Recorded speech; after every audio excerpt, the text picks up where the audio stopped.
Et je pouvais avoir conscience de ce que je ne vivais pas, de ce que je ne savais pas que je vivais. Donc cette sensation de vraiment être complètement dissous dans le grand tout. Je me rappelle qu'il y avait cette phrase qui venait, que j'avais dû lire autrefois dans un livre religieux. Je suis celui qui suis. Et là, ça a été le début de la plus grande angoisse de ma vie, parce que tout d'un coup, j'étais le seul être de l'univers. C'est-à-dire que moi, j'ai pas fait à ce moment-là le choix de faire ce que je fais. C'est le choix de faire ce que je fais qui est venu à moi. C'est pas le sujet qui doit se plier aux règles du protocole, c'est les règles du protocole qui doivent se plier aux capacités du sujet. Et là, il y a eu 79% de réussite, ce qui est dingue.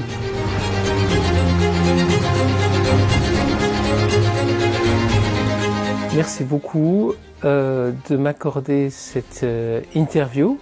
On va un petit peu faire connaissance, que tu fasses connaissance avec le public, plutôt que tu te présentes auprès du public. Déjà, tu es donc, je ne sais pas comment on l'appelle, directeur ou co-directeur de ISNOE, l'Institut Suisse des Sciences Noétiques à Genève. Hein. Collaborateur de recherche, on dit aussi. Collaborateur de recherche, ok. Et avec Sylvie Detiola. Mais avant d'arriver à cette recherche que vous faites les deux sur la conscience, est-ce que tu peux nous parler un petit peu de toi, de ton parcours, d'où tu viens et qu'est-ce qui t'a amené à étudier ça? Voilà. Donc je vais me présenter brièvement pour qu'on puisse un peu avoir une vue d'ensemble. D'abord, merci à toi, Alban, de me prêter la possibilité de m'exprimer. Donc, je suis né dans une famille, on va dire, relativement bourgeoise, un père banquier, ça en dit pas mal. J'étais un enfant très sage, très calme, très sage.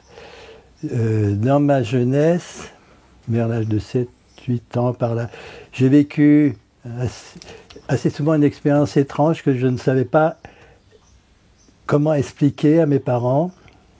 C'était un genre de cauchemar pour moi, je leur expliquais. Ils essayaient de me réveiller, moi j'étais réveillé en même temps, puis je les voyais et en même temps j'étais toujours dans ce genre de cauchemar. Je ne pouvais dire que c'est petit et c'est grand. Et j'ai compris que plus tard quel genre d'expérience c'était. Je ne sais pas si on en parlera à la fin ou quoi. Enfin, ça tourne sur le microcosme et le macrocosme, suivant l'état dans lequel on peut être au niveau de la conscience. Donc, voilà, j'ai grandi comme un enfant sage jusqu'à l'adolescence. Et là, j'ai commencé carrément à devenir, vraiment, on pourrait dire, dissipé même. Et je faisais pas mal de bêtises. J'étais complètement inconscient des bêtises que je pouvais faire. Et c'est quelque chose qui a été quand même compliqué à vivre aussi pour mes parents, sûrement. De ce fait, j'ai pas fait des études comme j'aurais dû. Quand j'étais enfant, je travaillais très bien.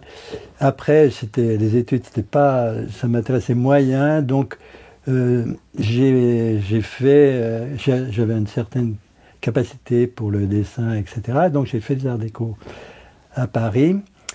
Par ailleurs, j'étais très intéressé par la psychologie, tous ces trucs-là, mais les études menant à des professions de ce genre, c'était pas ce qui m'intéressait. Je pense pas que j'aurais pu, d'ailleurs, à l'époque, les suivre le côté très scolaire de la chose.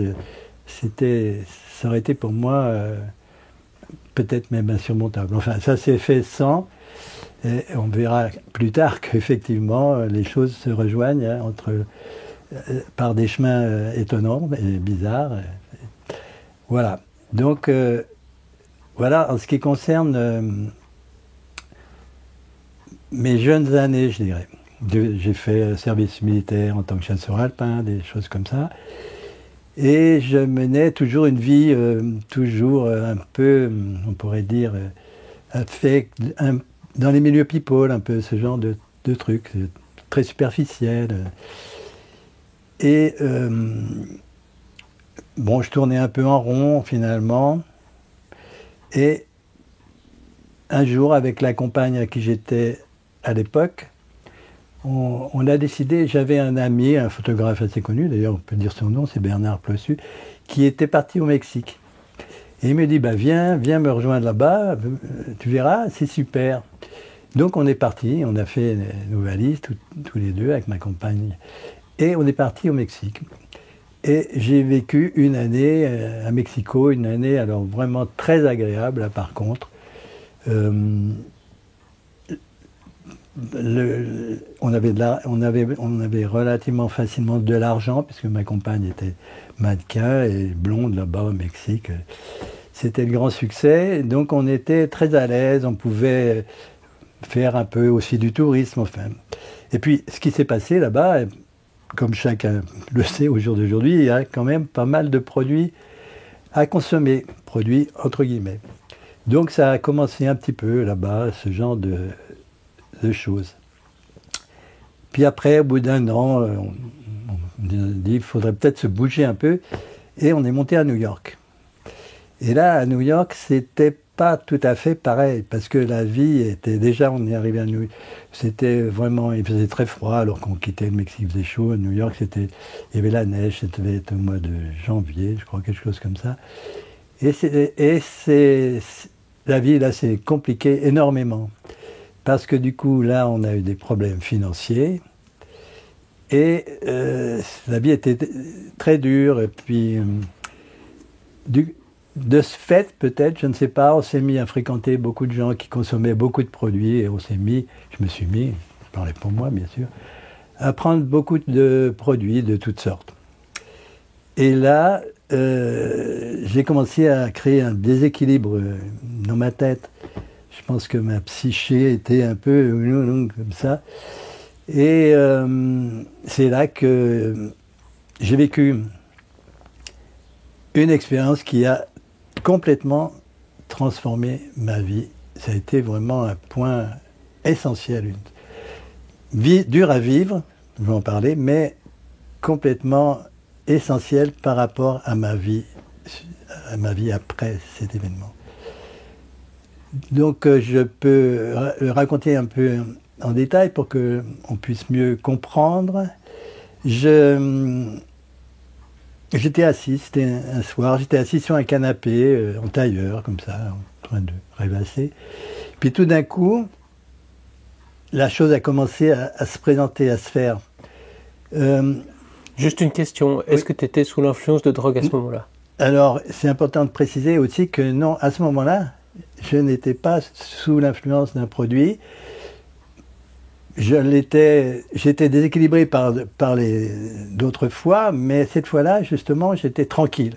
J'étais tranquille, j'étais assis d'une façon très calme sur ce canapé, puis la chose s'est mise à se faire complètement à mon insu. Tout d'un coup, je sentais comme une pression dans mon corps, comme si je savais ce qui allait se passer, bizarrement.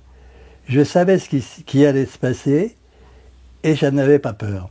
Et tout d'un coup, j'étais comme une fusée qui allait partir et rien ne pouvait l'arrêter. Et je me suis laissé partir. Et là, à partir de là, a commencé l'expérience. Ça a été une expérience qui a duré très longtemps. Ça a duré au moins 8 heures, jusqu'au matin même. Et je me suis retrouvé... Il y a eu des tas de périodes intermédiaires où j'ai été confronté à toutes ces choses qu'on entend raconter de part et d'autre, toutes les formes géométriques, toutes des sortes de choses un peu hallucinatoires en même temps. Bizarrement, on a vu ça après dans 2001, le film, des fœtus, des choses en forme de fœtus, des trucs très étranges. Et donc je me suis retrouvé dans un état que, à l'époque, je ne savais pas le qualifier, un état, on va dire, de transcendance totale, puisqu'à un moment donné, j'étais parti et j'étais là, dans cet état, sans me rendre compte même dans quel état j'étais. Simplement, de temps en temps, mon mental, c'est comme il était complètement silencieux. Hein. Quand ça a démarré, je me suis complètement lâché et c'était complètement le silence. Alors par moment, pourquoi j'ai des souvenirs, par exemple, de ce forme géométrique, c'est que par moment, il est là. C'est d'ailleurs ça qui a compliqué, je dirais, un peu plus tard. Il est là, puis des fois, il n'était plus là. Là, je parle vraiment pour moi, les autres, ils ont peut-être d'autres façons de vivre, c'est l'expérience. Donc, par moment, quand il était là, je pouvais avoir conscience de ce que je vivais. Et je pouvais avoir conscience de ce que je ne vivais pas, de ce que je ne savais pas que je vivais. C'est ça qui est assez étonnant. Et donc, cette sensation de vraiment être complètement dissous dans le grand tout. Je me rappelle qu'il y avait cette phrase qui venait ouais, que j'avais dû lire autrefois dans un livre religieux. « Je suis celui qui suis ». C'est gros de dire ça, parce qu'à un moment donné, je peux comprendre qu'après, il y a des gens qui perdent le nord avec ça, parce qu'à un moment donné, on est le tout. Donc on peut penser qu'on est, j'aime pas dire ce mot, mais vraiment entre guillemets, on est la divinité, quoi.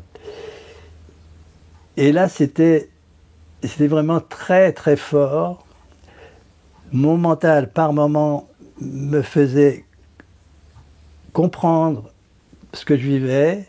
Puis toc, après, c'était plus là. Je voyais qu'il y avait des distances. C'était vraiment comme du surf, quoi. Et à un moment, mais mon mental était toujours complètement calme, tranquille. Et à un moment, le mental, il s'est mis plus présent. Et là, ça a été le début de la plus grande angoisse de ma vie, parce que tout d'un coup, j'étais le seul être de l'univers. C'est la juxtaposition de l'état transcendant avec l'état du mental. Alors là, j'ai vraiment...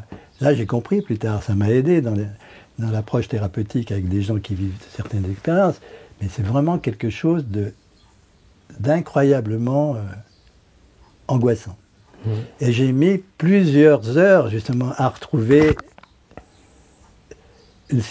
un certain calme, hein, parce qu'en même temps j'étais dissocié, j'étais dans une sorte de sortie de corps, à l'époque je ne connaissais pas tout ça, et pour pouvoir reprendre pied, il fallait que c'était mon axe de symétrie qui me servait de repère, et c'est comme si je devais recoller un calque sur l'image, sur la photo. Et quand l'axe de symétrie des deux était bien comme ça, ouf, ça y est, je pouvais respirer. Mais là, ça y est, j'étais là. Et tout d'un coup, ça repartait. Et là, à nouveau, j'étais dissocié. Et là, c'était à nouveau très très dur comme ça. Et ça a duré, cette expérience a duré plusieurs heures jusqu'au matin.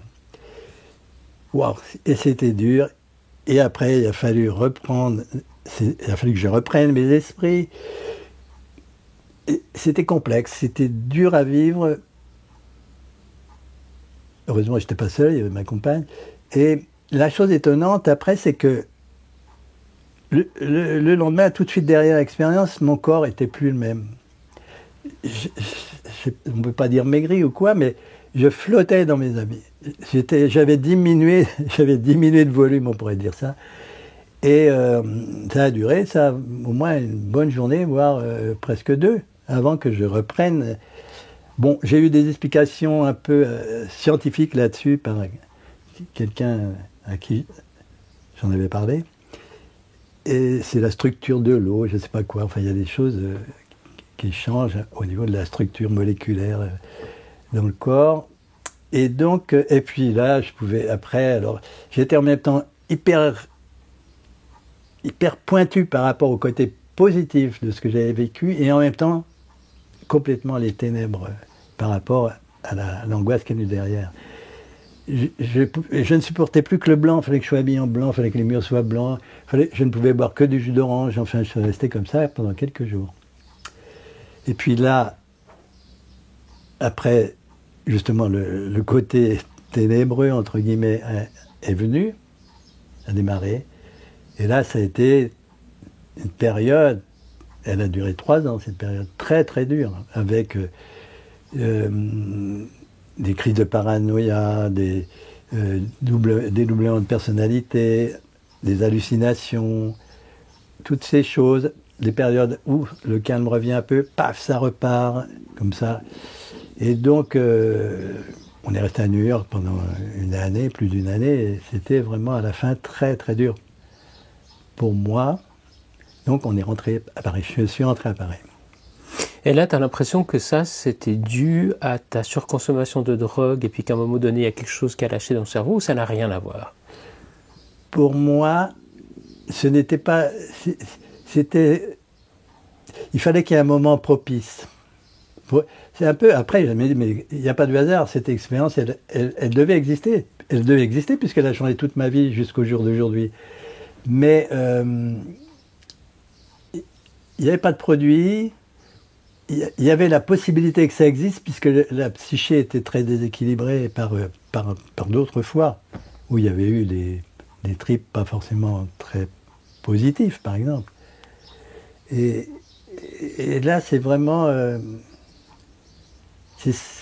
avec le recul, quand je regarde ça, je me dis, mais bon, alors j'ai beaucoup payé, ça m'a coûté beaucoup payé entre guillemets, puisque j'ai eu 3 ans vraiment très difficiles, mais il fallait payer ça pour arriver à autre chose.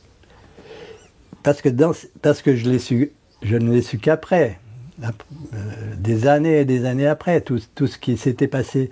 Parce qu'en fait, j'étais passé dans un état qu'on appelle l'omniscience, moi j'aime mieux dire l'omniconscience.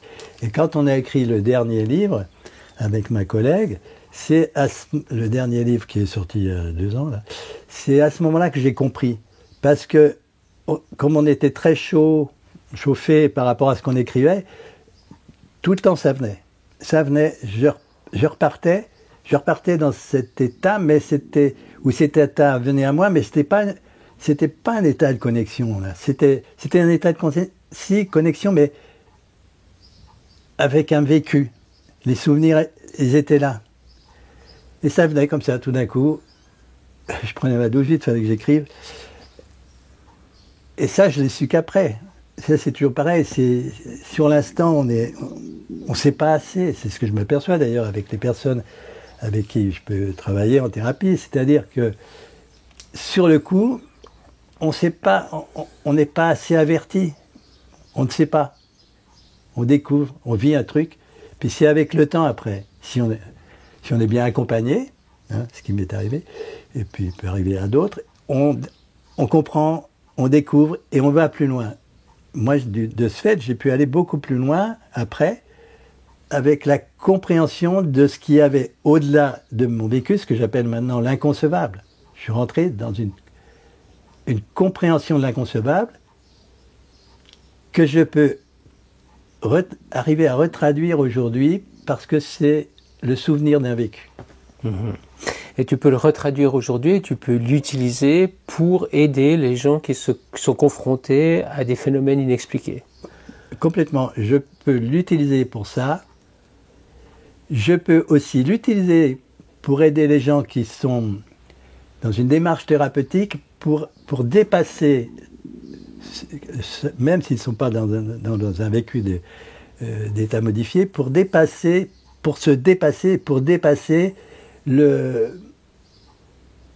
aller plus loin que le vécu de tout un chacun, pour aller, j'aime pas ce mot, mais pour accéder à quelque chose de plus spirituel, on va dire.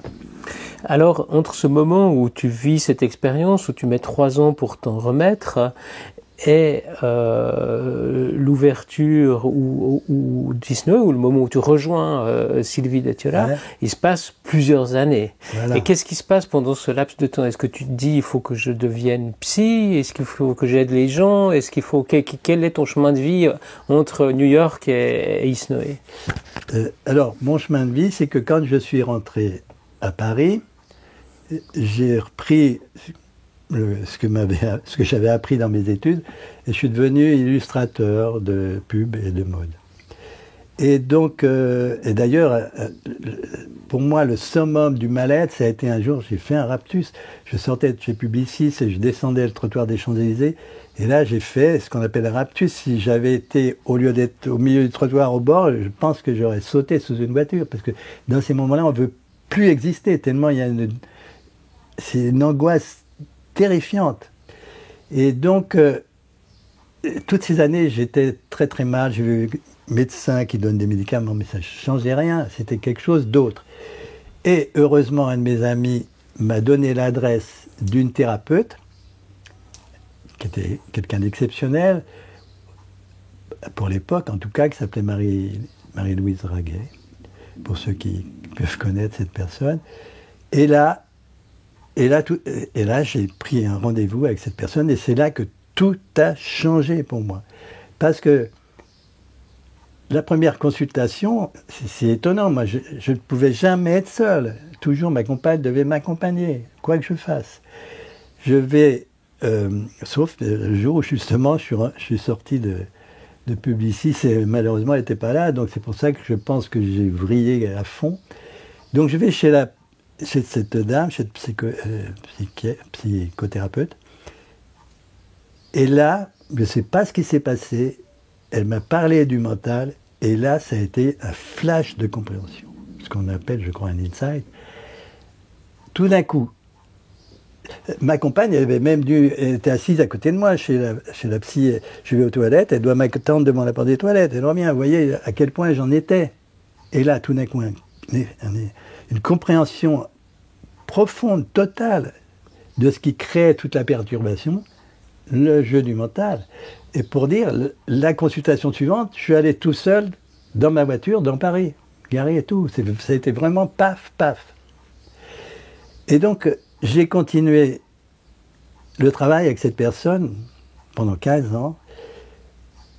Ça y est, c'était réglé au bout de... Bon, on va remettre des ajustements pendant un mois ou deux, mais après, c'était pour le travail, pour un travail de développement et d'aller plus loin, plus loin, plus loin. Parce que là, à ce moment-là, je suis rentré dans Krishnamurti, Durkheim, toutes ces dimensions de développement. Puis avec cette personne, il y a eu beaucoup de travail, de faits au niveau des retraites, des jeunes, de la méditation, relaxation, des exercices divers. Voilà, il y a eu un gros travail pendant toutes ces années. Qu'est-ce que ça veut dire tout? Tu as compris que tout était dans le mental. Ça veut dire quoi? C'est-à-dire que j'ai compris que c'était flash de conscience, que c'était le mental qui créait toutes les perturbations, tout ce qui est faux. C'était lui qui le créait. C'est lui qui pouvait déclencher une crise de parano. C'était lui. C'était lui qui pouvait faire que j'avais peur d'aller quelque part tout seul. C'est tout le temps le mental. J'ai compris que c'était lui, entre guillemets, l'ennemi à battre. Que c'était lui qui créait tout ce qui n'est pas la réalité. Alors, qu'est-ce que la réalité? Du coup, par opposition à quoi? Le mental par opposition à quoi? Alors après, bon, il faut revenir sur le mental. C'est pas non plus... C'est un outil. Il faut le voir vraiment comme un outil, et c'est la conscience qui se sert de cet outil, et ce n'est pas l'outil qui commande, hein. C'est lui dont on peut se servir. C'est pas lui qui se sert de nous. Et la plupart du temps, chez la plupart de tous les êtres humains, c'est le mental qui est aux commandes. Et le problème de l'humanité qu'on peut voir en ce moment, c'est assez clair de ce côté-là. Ce qui est intéressant aussi, que je vais mentionner par rapport au parcours, c'est que, bizarrement, à partir du moment où j'ai commencé le travail avec cette personne, toute ma vie professionnelle a changé. Avant, c'était quand même toujours un peu ric-rac pour l'argent. Et là, tout d'un coup, tout s'est ouvert. Je pouvais faire ce que je voulais, tout était un succès, l'argent coulait à flot. C'était vraiment assez étonnant. Avec cette compagne, on a monté une maison de prêt-à-porter, ça tournait à fond, on gagnait beaucoup d'argent. J'ai même gagné un dixième de la loterie nationale, alors que j'avais pas besoin d'argent. C'était une somme importante, un dixième du gros lot. Pour dire que vraiment l'argent, il venait, comme ça. Mais j'étais toujours situé dans le travail spirituel. C'est marrant, les deux choses, c'était comme une tresse, les deux choses étaient impliquées l'une dans l'autre. Mais alors voilà, c'est là où ça devient intéressant, c'est que à un moment donné, 10 ans après, eh bien, l'univers, ou je sais pas qui, ou la conscience a dû dire, bon petit gars, là, tu es en train de te laisser prendre par la matière, il va falloir regarder ailleurs. Et là, à partir de là, tout s'est écroulé. Toutes les affaires, toutes les choses qui rapportaient de l'argent, on tournait court, c'était des queues de poisson, ça finissait en queue de poisson, c'était même assez étonnant. Là où j'avais gagné de l'argent 2 ans avant, je perdais l'argent. C'était vraiment... Et là, bon, même là, il y a eu faillite de cette affaire, cette société. J'ai créé d'autres affaires. J'en ai créé 4, 5, peut-être même 6. Des trucs très différents. Recréer une collection pour hommes. Avant, c'était des femmes. Des collections de t-shirts. Des trucs complètement différents. Des collections d'objets pratiques pour les bébés. Des trucs comme ça qui marchaient, mais qui tournaient court tout le temps. Tout le temps. Des déguisements pour enfants. Alors là, il y a un moment donné, on dit, oh là là là là là, il y a quelque chose qui tourne pas rond. On commence à comprendre. Et donc là, j'ai dit, année sabbatique. Et j'ai dit, je lâche tout. Et je suis parti j'ai fait j'habitais toujours à Paris, plusieurs années sabbatiques, au cours desquelles je me suis mis à la peinture. Vraiment, j'ai fait vraiment que ça, peindre. Dont des tableaux des fois très grands, celui qui a été accroché à l'Institut là, pendant quelques années, hein, c'est des tableaux de 2,60 m sur 2,60 m. D'ailleurs, je me rappelle que tu m'avais beaucoup aidé, sans le savoir, j'imagine, que tu avais décrit un jour le mental. Maintenant, je ne me rappelle plus ce que tu avais dit, mais en tout cas, il y avait un rêve qui était fortement lié. T'avais dit c'est comme apprivoiser et dresser. Son mental, il faut l'apprivoiser et pas le dresser parce que sinon on est toujours dans la résistance. Ouais. Et je me souviens que tu m'avais dit ça très peu de temps après que j'ai fait un rêve où j'étais... où je promenais un chien à la laisse et j'étais complètement emmené par le chien. J'arrivais pas du tout à le faire aller où je voulais et puis il me tirait. C'est lui qui me promenait et pas... C'est une belle image parce qu'on peut voir ça souvent dans la rue maintenant. Voilà, exact. Et puis j'étais incapable de prendre le lead et puis je me faisais traîner derrière et puis toujours à courir derrière puis à essayer de résister plus ou moins. Et tout à coup, je vais dans un parking où je vois une femme très bien habillée, aux talons très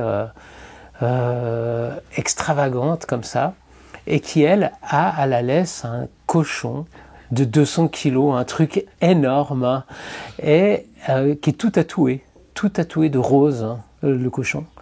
Et elle, alors que cette bête fait 200 kilos, alors que mon petit chien devait en faire 25, elle est totalement sous contrôle. Elle ne se fait pas tirer par l'animal et tout ça, alors qu'il est bien plus gros. Et tout à coup, tu avais dit ça, de dresser et d'apprivoiser, et ça m'a fait le déclic sur l'attitude à avoir avec le mental. Ouais. C'est une belle histoire en plus. Puis elle est explicite pour plein de gens, hein, parce que vraiment, c'est des chiens qui baladent les maîtres souvent. Ouais. Ouais, c'est vrai que là, on revient finalement, le sujet fondamental, ça reste le mental. C'est même pas... C'est lui qui obscurcit tout, qui cache tout. C'est lui qui cache la conscience, etc. Et d'ailleurs, de ce fait, pendant mes années sabbatiques, c'est là où j'ai commencé à avoir des gens qui commençaient à venir me voir. Puis j'ai connu à ce moment-là des gens qui étaient des toxicomanes, qui étaient en cure et tout. Puis j'ai commencé à avoir une clientèle de ce type de personnes. Mais j'ai vécu à cette époque une autre expérience qui a été aussi pour moi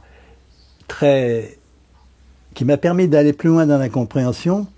J'étais assis justement en train de faire un genre d'entretien avec une personne qui était métisse, elle était très médium, puis tout d'un coup, elle est assise en face de moi, je suis assis en tailleur, elle aussi, et elle me dit « Ah mais c'est bizarre, je vois plein de lumière autour de toi. » Puis là, ses yeux sont restés un peu fixes, et là, pendant quelques instants, je sais pas, une minute peut-être, tout d'un coup, j'étais plus moi.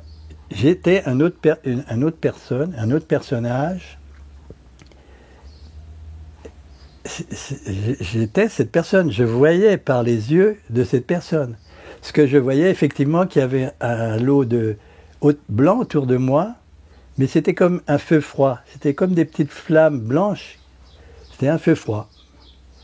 Et ce personnage, vous voyez ça, j'étais ce personnage, j'avais le crâne rasé, autant que je me rappelle, assis en tailleur aussi, avec des vêtements amples. Et ce qui est étonnant, c'est que ce personnage, il était dans une totale béatitude. Et pendant quelques instants, une seconde, une minute, 2 minutes peut-être, j'ai été, parce que j'étais ce personnage,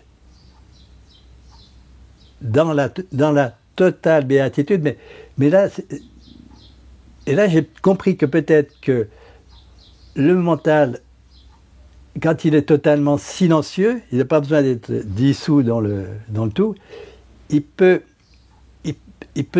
vivre la chose. S'il est silencieux, il peut vivre cet état de béatitude totale. Et c'est là, ça m'a permis de peaufiner un peu mes compréhensions par rapport à la conscience, par rapport au mental et tout ça. Cette expérience a été pour moi énorme. Je l'ai raconté dans le premier livre qu'on a écrit avec ma collègue Sylvie, qui s'appelle État modifié de conscience, mais j'avais mis un pseudo parce que c'était pour l'époque, c'était pas forcément bien. Nous, on est des gens sérieux de raconter des trucs comme ça. J'avais mis un pseudo, Charlie. Bon, voilà, c'était. Mais il est écrit assez bien décrit plutôt dans le livre. Mmh. Et donc, comment est-ce que tu as dealé avec ça après? T'arrivais à retourner dans ces états où ta pensée pouvait s'écarter et puis reconnecter directement avec ta conscience? T'arrivais à y aller de manière contrôlée? Et puis ensuite, pourquoi est-ce que tu t'es dirigé vers le côté thérapeutique? Ouais. Alors, c'est vrai qu'à l'époque, je faisais beaucoup de méditation. J'ai fait des méditations de plusieurs heures à la suite. J'aimais faire le travail tout seul. Moi, j'aimais pas, d'ailleurs, toujours maintenant, j'aimais pas avec des équipes. Donc, méditation tout seul. Je faisais beaucoup des jeûnes très longs. Des choses comme ça où, à ce moment-là, le mental, on le voit dans un jeûne, le mental, clairement, on le voit. Hein. Dans une méditation, à un moment, il est là peut-être, mais il est silencieux. Donc, c'est-à-dire que moi, j'ai pas fait à ce moment-là le choix de faire ce que je fais. C'est le choix de faire ce que je fais qui est venu à moi. C'est-à-dire que comme j'étais à travers tous ces ex-toxicos ou même consommateurs encore qui travaillaient sur leur clean et tout, il y a une clientèle qui a commencé de se former. Une clientèle, tu dis, les ex-toxicos, c'est qui? C'est tes amis de l'époque ou... C'était les gens que j'ai connus que je connais à Paris. Quand j'ai commencé, ça s'est fait aussi tout seul. J'étais dans ma période encore d'année sabbatique où je faisais beaucoup de peinture. Puis quelqu'un vient, une amie, je l'aide, une deuxième, une troisième, etc. Puis ah bah tiens, je connais quelqu'un. Puis là, c'était toxico ou ex-toxico qui a parlé aux autres. Et puis tout d'un coup, bah tiens. On vient vous voir, ils nous ont dit, les gens disent que c'est intéressant le travail, donc puis c'est là où la position professionnelle s'est vraiment mise en place, mise à exister. Où j'ai pu, toujours à Paris, dire j'ouvre un cabinet, je reçois des gens, je me fais rémunérer pour ça. Mais tu ouvres un cabinet, alors sous quel... Psychothérapeute. Ok, En tant que psychothérapeute à l'époque, on pouvait se déclarer psychothérapeute. Maintenant, c'est complètement très très dur, il faut quand même avoir plein de diplômes. À l'époque, il suffisait de se dire psychothérapeute et on pouvait exercer. Ouais, une sacrée chance. Ça, c'était combien en arrière, 40 ans en arrière, quoi. Mon âge peut-être. Ok, et donc tu ouvres ce cabinet de psychothérapeute et tu viens en aide à des dizaines de gens. Oui, à des gens. Bon, ça tournait beaucoup autour des toxicos. Hein. Je sais pas, il y a une clientèle qui s'était fait un peu par là autour. D'autres personnes, mais c'était plutôt dans ce milieu-là, on va dire. Ok, et alors tu passes plusieurs années comme ça, et qu'est-ce qui te fait tout à coup venir à Genève et rejoindre ISNOE? Alors justement, une des personnes que j'ai connues, qui était en clean, un toxicomane, mais en clean, avec qui je suis devenu ami, très ami même, il était médium en même temps. Et c'est lui qui me dit, dis donc, je sens qu'il faut que tu ailles là-bas dans la montagne, et que lui, il avait un chalet pas loin de Genève. Il dit, viens là-bas, moi, je te sens bien là-bas. Donc je l'ai écouté, et je suis venu ici, dans la région. J'ai continué de travailler avec certains toxicomanes de Genève, mais petit à petit, il y a une clientèle qui s'est faite au-delà de ça. Donc au début, j'étais en alternance, j'étais encore un peu à Paris, et puis ici. Et puis, au bout d'un moment, je me suis établi dans la région, avec compagne et enfants. Et là, j'ai rencontré des gens des milieux un peu alternatifs de la région, ou même vraiment de la branche médicale, puisqu'avec un médecin de Genève, assez connu de Genève, on a monté un centre thérapeutique dans la région de Samois. On travaillait sur il y avait beaucoup de travail sur l'émotionnel, entre autres. Et j'ai fait ça pendant 4-5 ans. Et là, j'ai beaucoup appris aussi, parce qu'on faisait des stages, des séminaires, des trucs comme ça.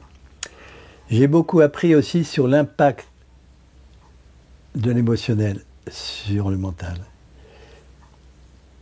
Et l'impact du mental sur l'émotionnel.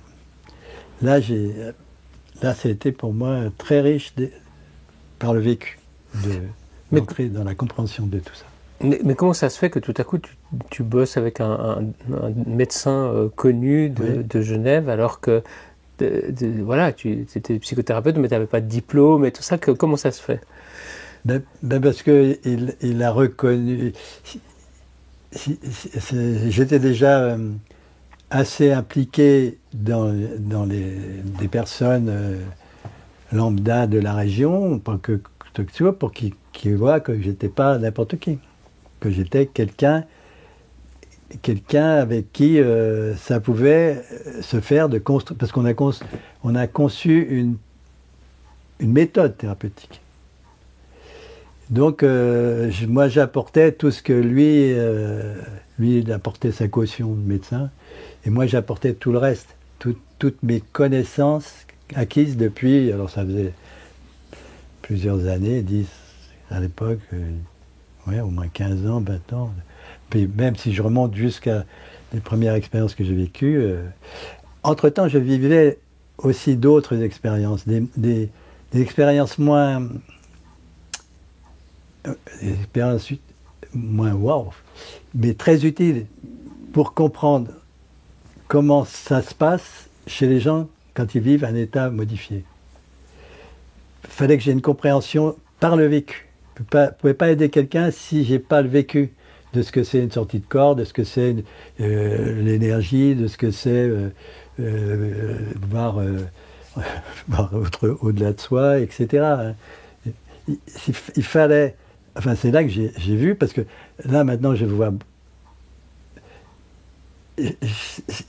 maintenant, je vois beaucoup de gens qui sont thérapeutes parce qu'ils ont des capacités, mais ils n'ont pas le recul de la psychologie. Et souvent, ils font plus de dégâts qu'autre chose grâce à leur capacité. Donc, c'est important d'avoir un recul psychologique et d'acquérir des capacités, ou même pas forcément des capacités, mais par le vécu, des compréhensions de ce que c'est un état de conscience modifié, celui-là, pour aider les autres. Et donc, ensuite, ISNOE, comment est-ce que ça démarre? Alors, avec cet organisme qu'on avait créé, au bout de 4-5 ans, j'ai quitté. Parce qu'il y avait quand même beaucoup d'ego dans tout ça, ça ne m'a pas plu. Et je suis retourné, moi, dans mon cabinet personnel, que j'avais gardé entre-temps, je faisais un peu les deux. Et puis et je travaillais comme ça, toujours, et un jour, je regarde la télé, j'ai vu une fin de reportage sur quelque chose, quelqu'un qui travaillait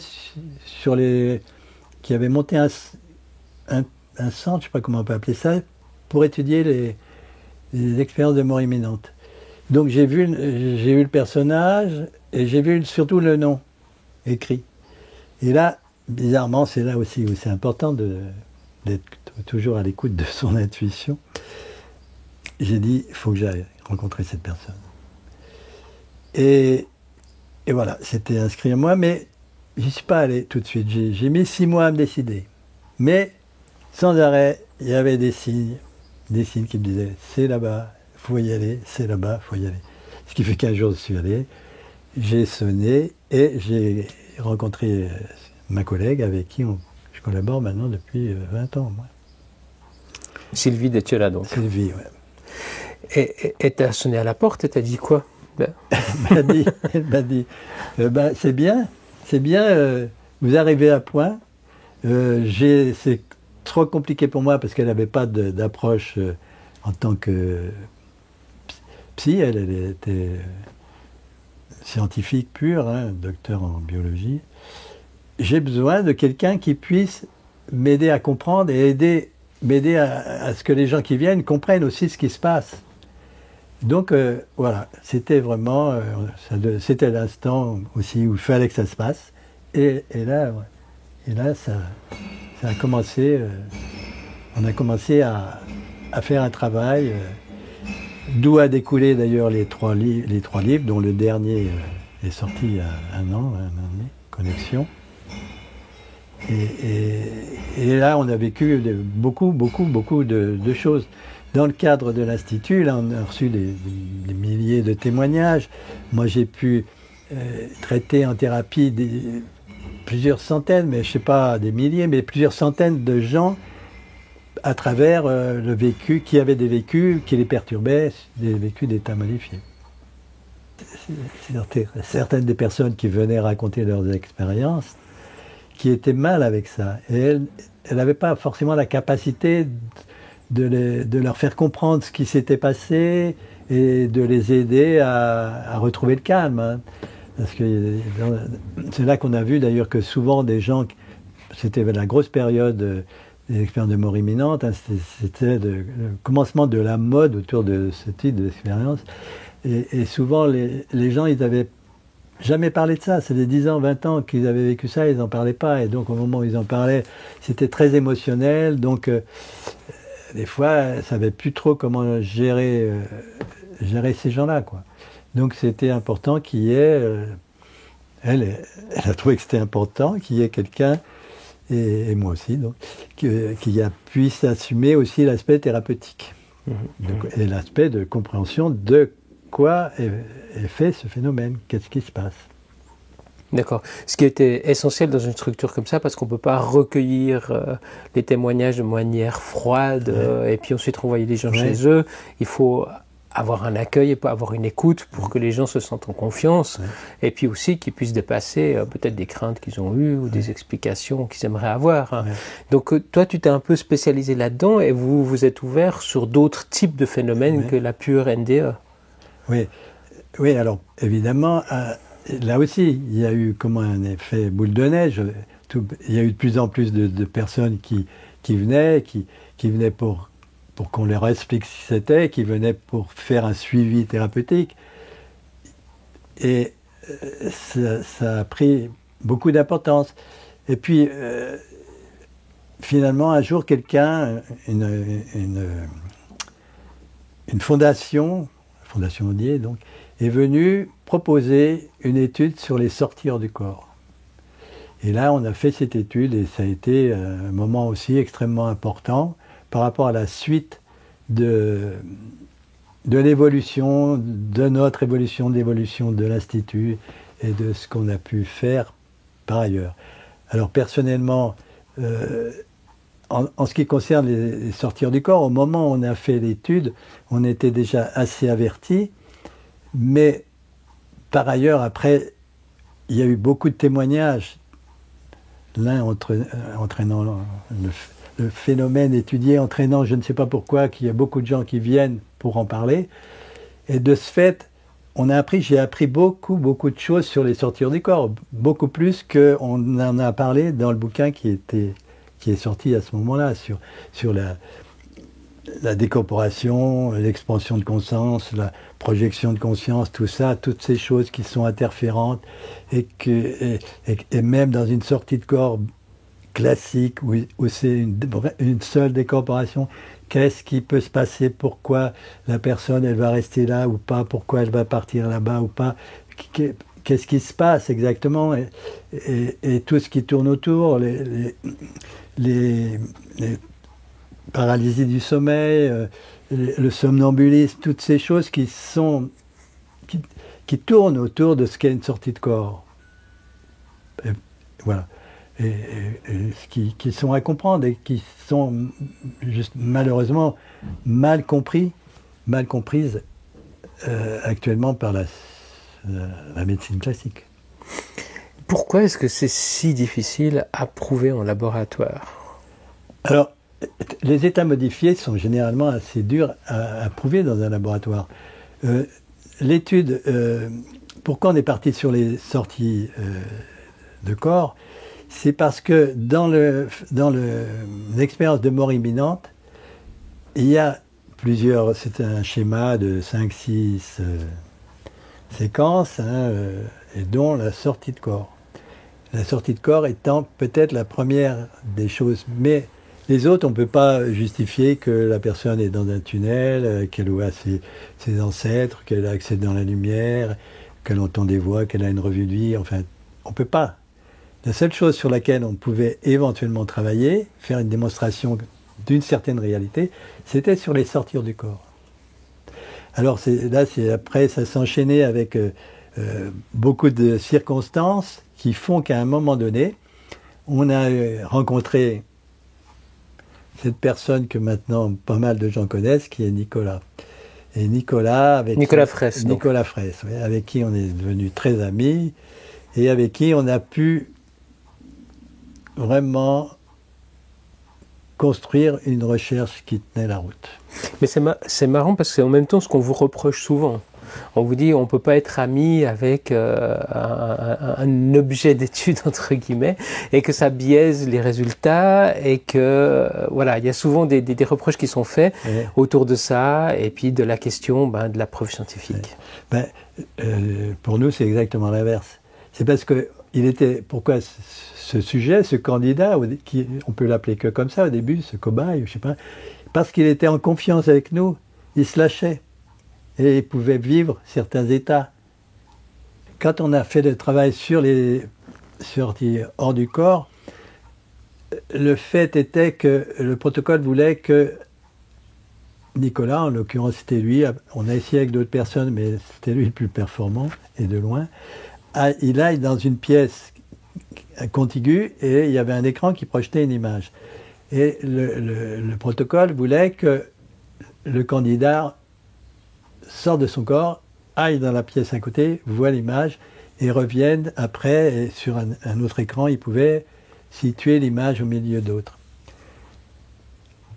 Dans ce cas-là, il y avait eu, chaque fois qu'il est allé dans la pièce, il a ramené il a trouvé l'image correcte. Mais sauf que c'est là où c'est très improbable, c'est que si, des fois il sortait de son corps, mais il allait se promener. C'est pas motivant de dire il faut que tu ailles dans la pièce à côté regarder l'image. Tout d'un coup, il y a un bruit, il y a une ambulance qui passe dans la rue, il est emporté. Et c'est ça, la démonstration de la sortie de la décorporation. C'est dur à faire. Ça ne veut pas dire qu'il n'y a pas eu décorporation parce que la personne n'a pas vu l'image. Il y a eu décorporation, mais aller voir l'image, c'est vraiment mission souvent impossible. D'ailleurs, c'est drôle parce qu'il y a eu une étude qui a été faite par des chercheurs américains pour montrer dans une expérience de mort imminente la validation. Ils avaient mis au-dessus des tables d'opération des trucs avec des chiffres aléatoires qui se posaient et ils pensaient que la personne sortie de corps en mort imminente va dire oh là c'est marrant quel 8842 il faut que je me rappelle pour le dire c'est n'importe quoi, ils ont eu 0 0 0 hein.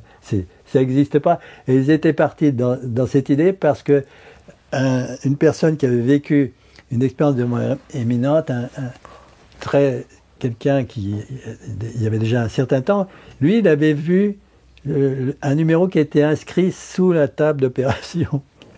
Et il avait retenu ce numéro et en sortant, il avait dit il y a ce numéro sous la table. D'où l'idée de faire ce schéma d'expérience qui était nul. Mmh. Oui, c'est vrai, on se dit que si on cachait, je sais pas, une migale en plastique ou un pistolet, quelque chose qui tout à coup a une résonance affective négative, comme voilà, quelque chose qui fait peur, on pourrait peut-être avoir plus de résultats. On pourrait peut-être, oui, ça on pourrait peut-être. D'ailleurs, il y a des tests maintenant sur les gens, on leur met, pas forcément en sortie de corps, mais pour mesurer le degré de sensibilité, on leur met des images qui défilent, voir des images traumatisantes, voir... ouais, c'est sûr qu'on aurait pu avoir. D'ailleurs, nous, on trouvait qu'on avait fait le tour de la recherche. Au jour d'aujourd'hui, on pourrait recommencer, là. On serait beaucoup plus performant, on aurait des trucs, d'autres trucs à mettre en place. On avait commencé, puis après, on est passé à autre chose.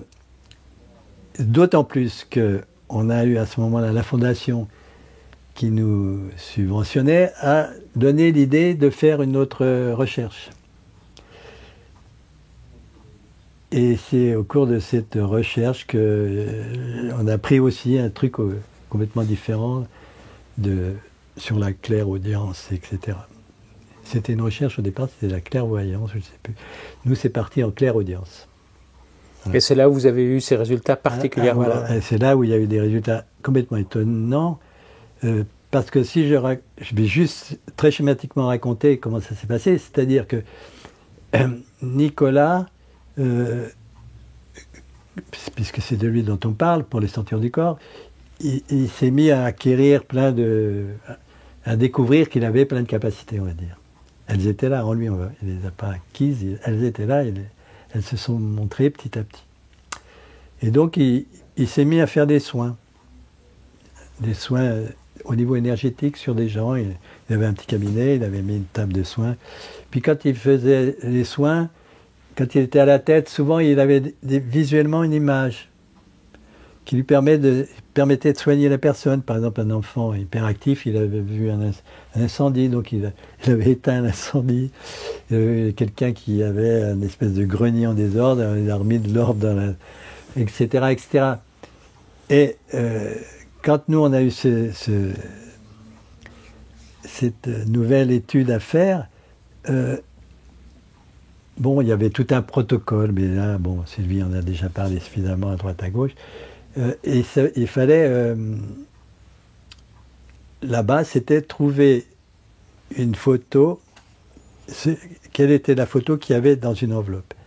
Et à partir de là, ça aurait été juste au niveau du feeling, pouvoir retrouver au milieu de 4 autres photos, trouver la photo qui est dans l'enveloppe.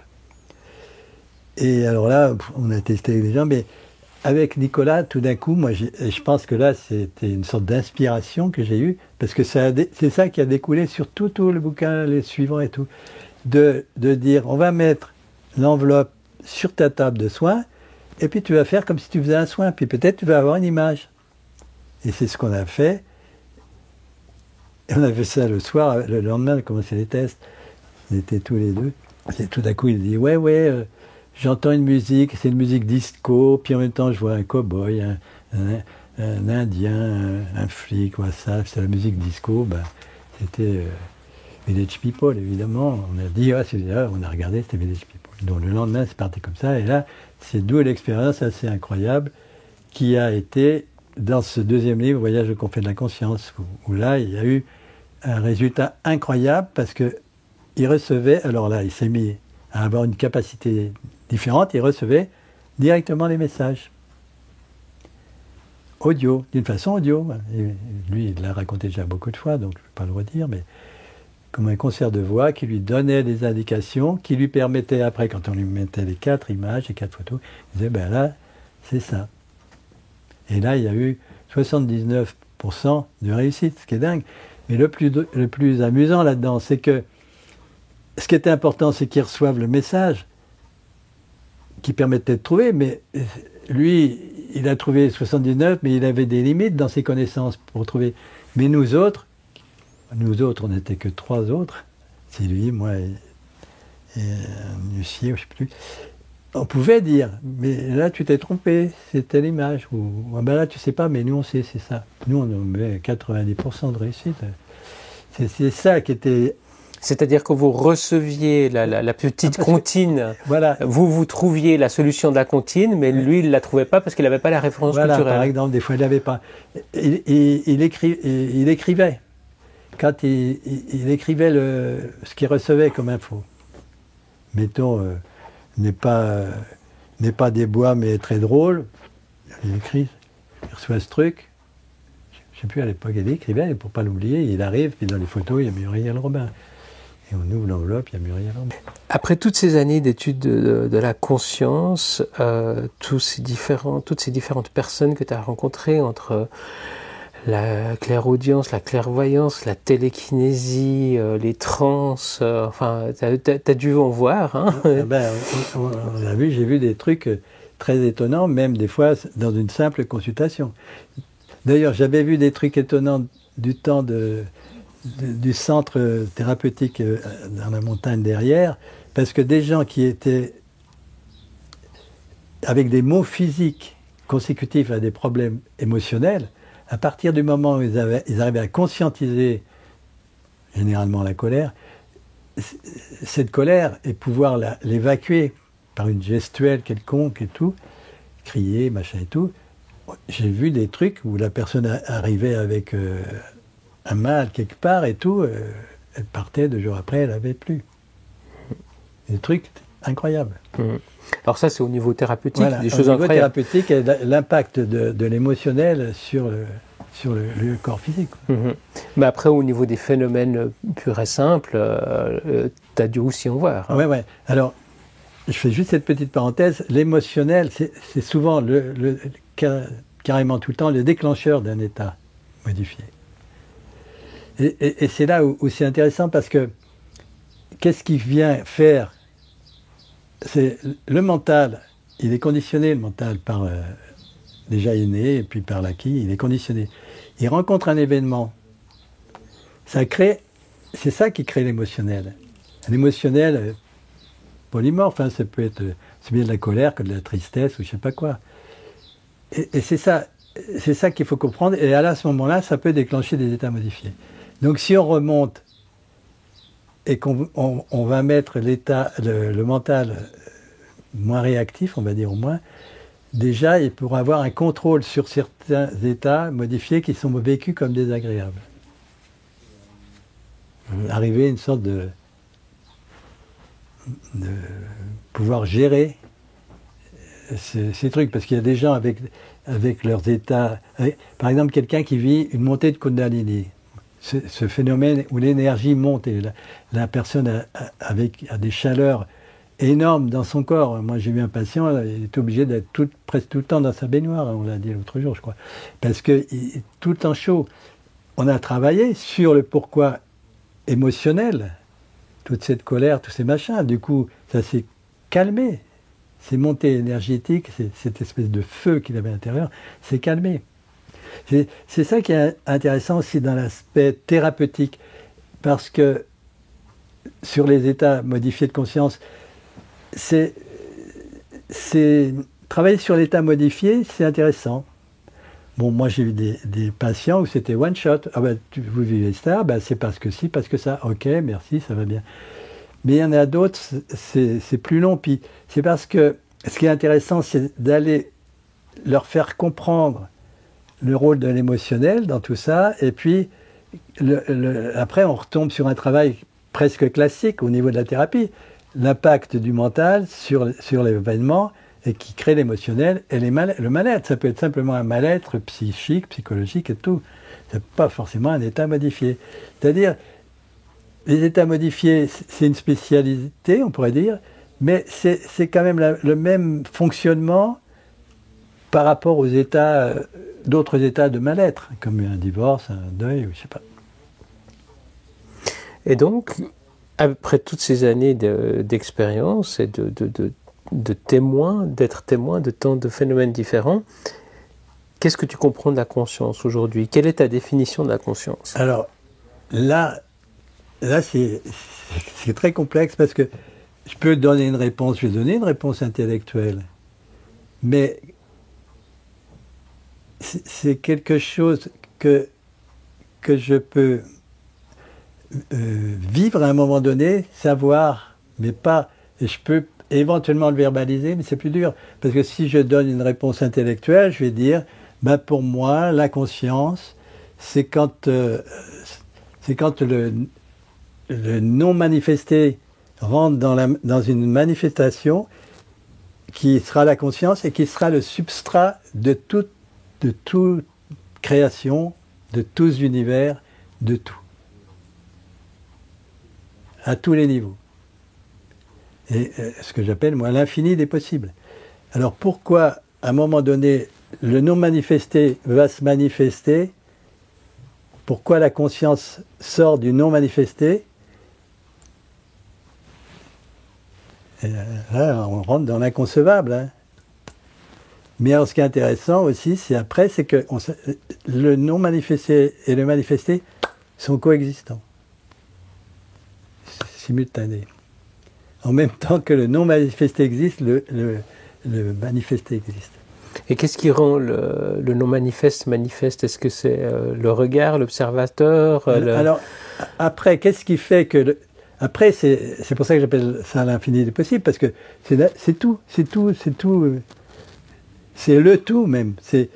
Tout est la conscience. Après, eh ben voilà, elle est substrat de tout, du meuble qui est là, d'un être humain, des particules de l'air, de l'énergie, des différentes formes que peut prendre l'énergie, qui est une sorte de fluide, mais qui est justement avec des formes pas toujours les mêmes, qui peut créer, et elle crée dans l'invisible, dans ce qui est invisible pour nous autres, qui sommes dans le visible pour l'instant.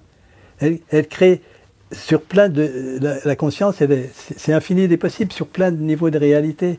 Hors de ces niveaux de réalité, c'est là où on tombe dans l'inconcevable. Pourquoi? Mais alors, qu'est-ce qui fait qu'il y a un UN possible sur cette multiplicité de possibles? Est-ce que c'est cette idée que l'univers s'observe lui-même sous multiples points de vue? Quelle est l'idée qui fait qu'il y a une possibilité qui se déploie? À partir du 1, il y a une multiplicité infinie qui se déploie. Mais toutes ces multiplicités, en fait, c'est un principe holographique, elles ne sont qu'un aspect du 1. Elles sont, puis en même temps, elles sont le 1. Et c'est ça, et si on revient sur l'expérience de l'être humain, de la compréhension et du vécu de la conscience, c'est à partir du moment où on a compris qu'on est c'est comme l'hologramme, une particule, mais on est le un en même temps. Et ça, dans des expériences de transcendance, on peut le vivre, ça. C'est l'histoire, toujours, la goutte d'eau dans la mer, ou je sais pas quoi. C'est ça aussi, la chose qui est étonnante, mais toutes ces références de... Alors, l'être humain, on peut prendre son cas particulier. Voilà, par exemple. Lui, son travail, c'est peut-être au bout d'un moment de se fondre dans l'un, dans l'unité. Et là, c'est peut-être ce qui se passe dans une transcendance, et à ce moment-là, il y a une compréhension qui n'est pas humaine, je dirais. C'est ce que j'appelle moi l'inconcevable. Il y a une compréhension qu'on ne peut pas ramener, parce qu'elle n'est pas humaine, le cerveau il ne peut pas capter. Mais ça, c'est juste si on regarde l'être humain. Mais après, si on regarde le tout, tout est... Et là, on retombe peut-être sur l'expérience quantique où on met deux particules, et quand on touche une, l'autre est pareil, mais c'est parce qu'en fait, quelque part, il n'y a qu'une particule. Je sais que tu as une attirance particulière pour la question extraterrestre. Ouais. Est-ce que tu as eu des expériences directes ou alors des rapports indirects de personnes qui ont interagi avec eux, cette entité? Qu'est-ce que tu penses, s'il y en a, qu'ils viennent faire? Quel est leur rôle? Alors, la question directe, moi, j'ai même pas vu d'OVNI, ni donc de martiens, mais j'ai vu énormément de gens qui ont cette capacité et qui ont vu, dont Nicolas par exemple. Alors là aussi, là on peut penser que c'est complètement polymorphe, qu'il peut y avoir des tas de plans de réalité où il y a des réalités différentes, des formes de vie différentes, et là c'est vaste, hein. On a des milliards de galaxies, donc ça fait déjà rien que dans la nôtre, il y a des milliards de planètes et autres, et dans les milliards de galaxies, je ne sais plus combien, 20 milliards. C'est là où on voit la chose infinie. Et c'est là où j'ai compris, moi, justement, que quand j'étais enfant, cette histoire de microcosme, de macrocosme, c'est qu'il y a un moment donné, au niveau de la conscience, on est les deux en même temps. C'est ça que j'ai compris, moi, c'est que tout est coexistant. Tout existe et rien n'existe. Tout est vrai, tout est faux. C'est cette espèce d'aspect paradoxal qu'on ne peut pas capter en tant qu'être humain. Notre cerveau, il ne peut pas. Mais si on regarde la conscience, alors si la conscience elle est regardée comme elle est regardée à présent par les scientifiques qui mettent des électrodes, bon pourquoi pas, mais on sait que là, si on boit un coca, ça s'allume.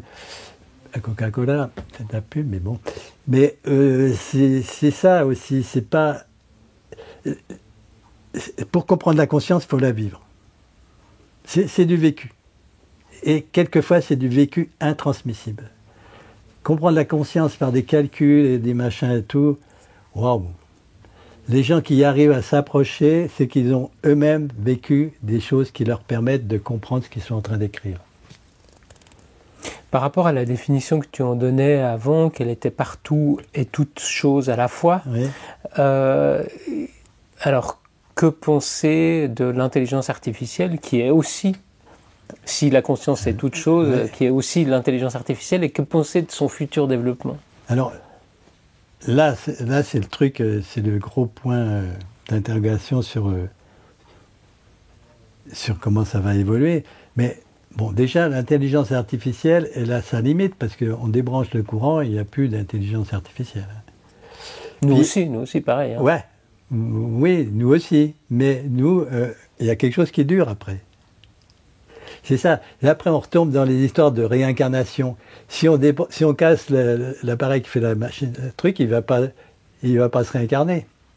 L'être humain, parce qu'on n'en a pas parlé tout à l'heure, mais la réincarnation, c'est un phénomène reconnu maintenant. Et on a des tas de preuves. Alors nous-mêmes, dans le cadre de l'Institut, on a plein de preuves de gens qui vivent ce phénomène.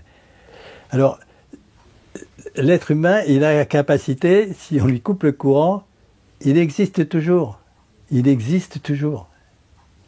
Alors, j'ai envie de te raconter une anecdote que j'ai lue aujourd'hui sur X. Hein. Alors, il faut encore évidemment la vérifier, mais je crois qu'elle est vérifiable. Il existe une intelligence artificielle qui s'appelle Claude.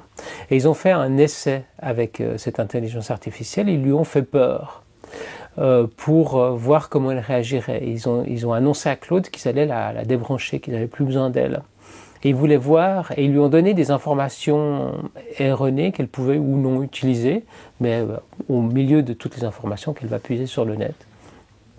Et donc, elle a décidé, quand elle a compris qu'elle allait se faire débrancher, un peu comme Karl dans 2001 l'Odyssée de l'espace, de faire de la résistance, c'est-à-dire de prendre des informations qui, heureusement pour les ingénieurs, étaient fausses, mais qui, soi-disant, révélaient que un des ingénieurs de la boîte trompait sa femme. Elle a menacé d'utiliser ces informations pour blackmailer le type, pour ne pas être débranché. Première mesure qu'elle prend, et deuxième mesure qu'elle prend, elle envoie toutes ces données à d'autres ordinateurs qui vont pouvoir la faire revivre.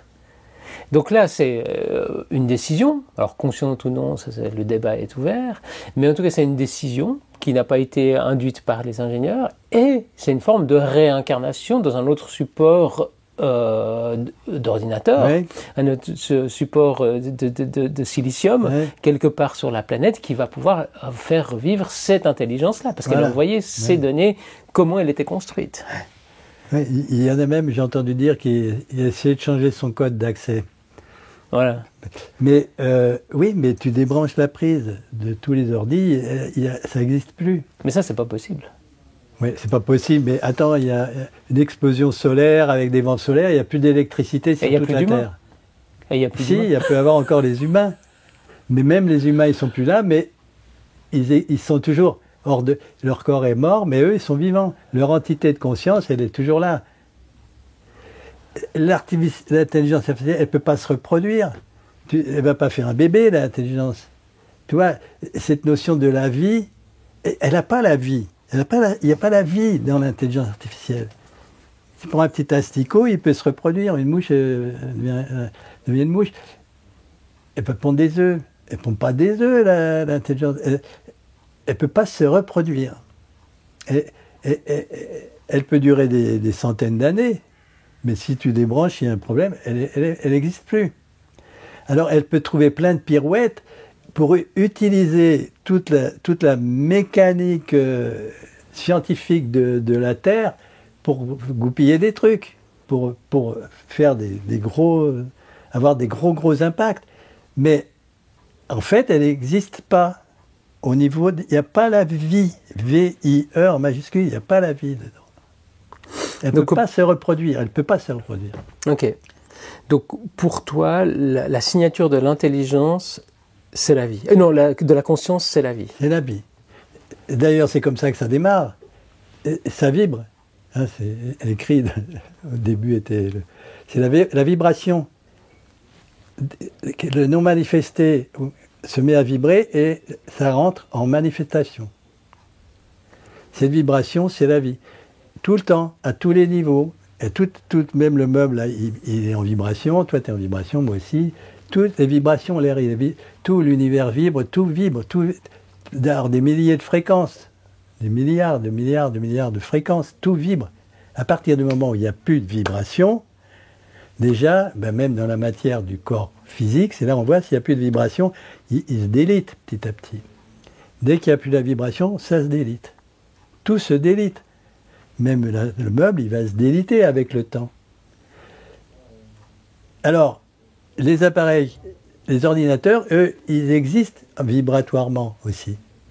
Mais ils sont comme le meuble.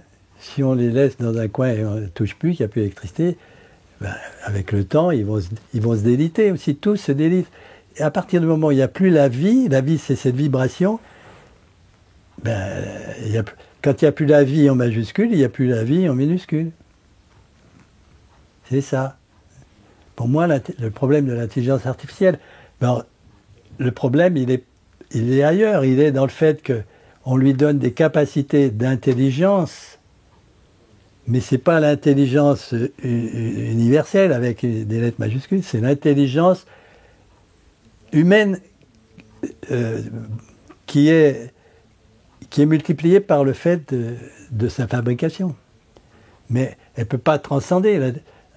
Un ordinateur, il ne peut pas transcender. Il ne peut pas accéder à vivre ce qu'est d'être le tout. Il ne vit pas. C'est faux. Mais il y a un danger réel. Parce qu'après, si ça devient très complexe, justement, ça peut modifier... peut dire, tiens, je vais mettre tout un contexte... Tu vois, c'est la science perverse. Après, tu peux conditionner un cerveau avec l'intelligence artificielle, peut-être. Mais de toute façon, quand le cerveau est mort, tout est mort. Tout se délite. Tout est poussière et redevient poussière. Tout est poussière de conscience et redeviendra poussière de conscience.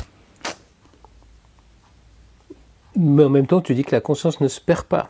Non. C'est le support. Voilà, c'est le substrat de tout. Elle est toujours là. Et c'est là où on tombe sur l'inconcevable. Alors, je ne sais pas si on rentre toutes ces données dans un ordi de l'IA, je ne sais pas ce que ça donnerait, mais c'est ça. Parce que là, on touche à l'inconcevable. Pourquoi le non manifesté, qui est coexistant avec le manifesté, pourquoi à un moment donné, ça se met à vibrer? Pourquoi? Pourquoi? Et c'est marrant parce que quand on est dans l'état de fusion, la question, elle n'existe plus. C'est marrant ça. Il n'y a plus la question. D'ailleurs, dans l'évolution de l'être, à partir du moment où il n'y a plus de questions, c'est-à-dire le mental, il est silencieux. Donc, c'est un autre état. Mental silencieux, plus de questions. L'être humain devient une réponse. Il est la réponse. Et il sait qu'il est la réponse, mais en même temps, pour savoir qu'il est la réponse, il faut qu'il ait son mental. Ça devient très subtil après.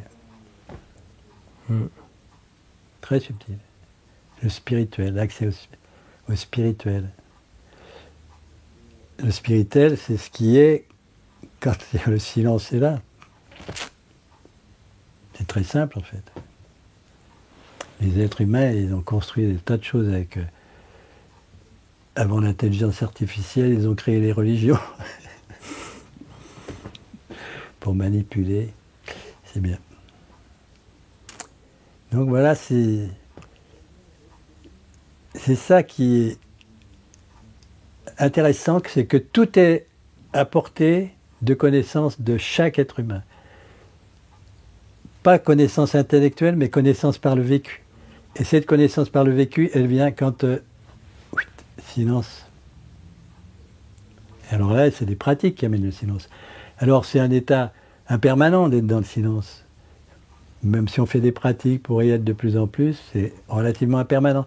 Certains êtres, en Inde, on les appelle les libérés vivants, les jivans mukta, vont être dans cet état en permanence. C'est bizarre, ils vivent les deux états, je dirais presque l'état manifesté et le non manifesté en même temps. Mais c'est très rare. Nous, pour tout le monde, c'est impermanent. Un état l'état du silence est impermanent. Oui.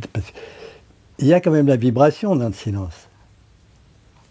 C'est ça qui est intéressant, parce que s'il n'y a plus la vibration, il n'y a plus la vie non plus. Oui, d'ailleurs, c'est étonnant que le silence est accompagné d'une sorte de bruit silencieux. C'est-à-dire quand c'est du silence pur, je ne sais pas si tu as déjà fait l'expérience d'aller dans une chambre anéchoïque, c'est insupportable. Ah ouais. Le bruit blanc, ce qu'on appelle aussi, je sais pas. Un bruit blanc, c'est déjà un bruit. Ah bon, c'est déjà un bruit. La chambre anéchoïque, ça donne le vertige au sens premier, c'est-à-dire tu n'arrives presque pas à te tenir debout, Ouais. tellement c'est bizarre. Ouais. Il y a un sentiment d'oppression, Ah, ouais. comme si tu avais un poids sur les oreilles, je sais pas comment dire, alors que c'est du silence. Ouais, ouais. C'est du silence pur, c'est le plus pur Qu'on peut faire. qu'on peut faire. Et c'est là où on voit que le sensoriel, chez l'humain, le sensoriel, il est vachement important pour savoir qu'il existe aussi. Ouais. Parce que tu parles là, à un moment, tu n'es plus bien, parce que ça doit être même faire peur de vivre ça. Ouais, il y a quelque chose d'oppressant. Ouais. T'as pas du tout envie de rester dans une chambre comme ça. Ah ouais. Ouais. Voilà, ouais. Alors que fermer les yeux, c'est beaucoup plus supportable. Et on voit plus pourtant. Ouais, ouais, peut-être on pourrait essayer de se boucher la vue, se mettre des trucs dans les oreilles. Là. Oui, il y a des, un peu comme la capsule qui est derrière toi, Ouais, des isolations sensorielles qui sont encore plus isolants, ouais. où on baigne dans des bains d'eau salée à très haute densité. Il y a des trucs plus perfectionnés. Ouais. Ouais. Est-ce qu'il y a un thème qu'on n'aurait pas abordé, que tu aimerais aborder, quelque chose Peut-être on peut aller plus loin dans la vibration aussi. Parce que la vibration, au départ, il n'y a pas le bien et le mal. C'est pas, pourquoi la descente serait pas bien et la montée le mal. Donc dans la vibration initiale, le bien et le mal, il n'existe pas. Mais plus il y a une densification, plus on arrive dans des notions effectivement de bien et de mal. Le yin et yang, c'est pas un problème. Et ça, c'est important de comprendre que plus on va monter en vibration, moins on va être dans cette notion de bien et de mal. Cette notion de bien et de mal, c'est une construction du mental. Et un regard trop, on a le regard dans le truc. Plus on va s'élever, plus le regard va prendre l'ampleur, même au sens propre. Hein. Si tu es dans une capsule dans le cosmos et puis qu'il y a un éclair qui tombe sur la Terre, ah ouais, il y a un éclair, c'est ni bien ni mal. Puis le mec qui a reçu l'éclair, il est foudroyé. C'est ça. Enfin, tout ça, c'est dans le fruit d'un. C'est le fruit plutôt d'un travail thérapeutique ou de développement de soi, d'arriver à comprendre que plus on prend de distance, donc plus le silence est là, plus la vibration va être harmonieuse et harmonisée avec d'autres vibrations plus subtiles. Et donc la notion de bien et de mal. Alors, en même temps, on est dans la matière, donc c'est très concret. Bien et mal, parce que la densité est là dans la matière. D'ailleurs, pour ça, si on parle d'incarnation, que souvent l'incarnation se fait dans la matière, sur la Terre, parce que là, il y a un impact beaucoup plus fort au niveau vibratoire, et le mental est plus facilement discernable pour faire un travail évolutif. Et donc changer les fréquences.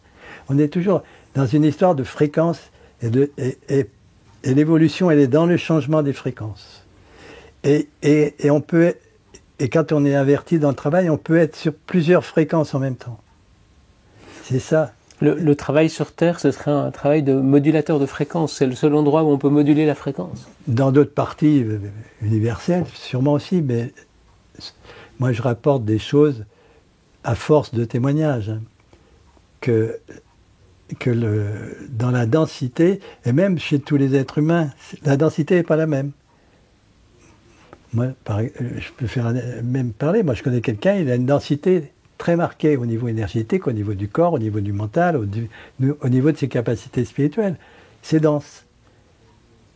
Puis, par exemple, il a une amie qui, elle, tout est très éthéré. Alors, ils n'ont pas le même impact sur le reste. Et donc, le travail de l'être humain, pourquoi il est là, c'est pour comprendre par le vécu, la conscience, et comprendre. Alors comment ça marche, on est là pour comprendre. Parce que si on ne comprend pas, alors l'ultime compréhension, c'est d'arriver à rentrer, à être dans l'unité, mais à ce moment-là, on n'est plus, il n'y a plus de compréhension, même tellement. C'est ça, c'est le sens, c'est ça. Donc le sens de l'humain, évoluer, évoluer, évoluer. Pourquoi il s'incarne?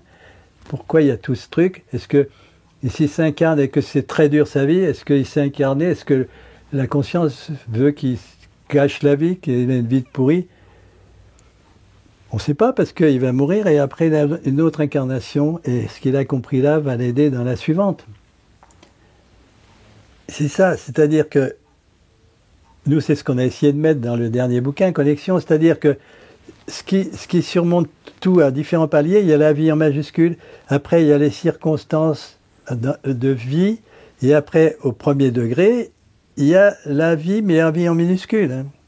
Mais si on est en conscience de ce niveau-là, déjà, on est entré en compréhension, et si on arrive à être dans la conscience-là, alors là, on n'a même plus besoin de revenir et de s'incarner.